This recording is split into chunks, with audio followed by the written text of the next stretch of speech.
ఈరోజు ఇడ్లీల్లోకి టమాటా పచ్చడి ఎలా చేయాలో చెప్తాను. ఎందుకంటే బాణలు పెట్టి ఆయిల్ వేసుకొని ఆవాలు వేసుకోవాలి. ఇదిగోండి కరివేపాకు వేసి ఉల్లిపాయలు, ఇదిగోండి సాల్ట్ వేసుకుంటాం మితంగా. ఇదిగోండి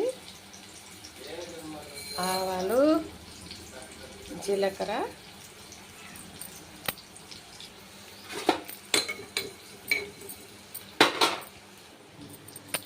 ఇదిగోండి అది ఆవాలు జీలకర్ర వేగిపోయింది. అది గిన్నెలోకి తీసేస్తాను.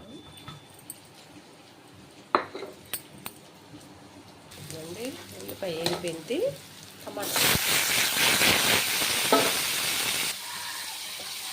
పసుపు వేసేసుకుందాము. మిక్సీలోకి ఆవాలు జీలకర్ర వేసి మిక్సీ పట్టాలి. ఇదిగోండి ఉల్లిపాయలు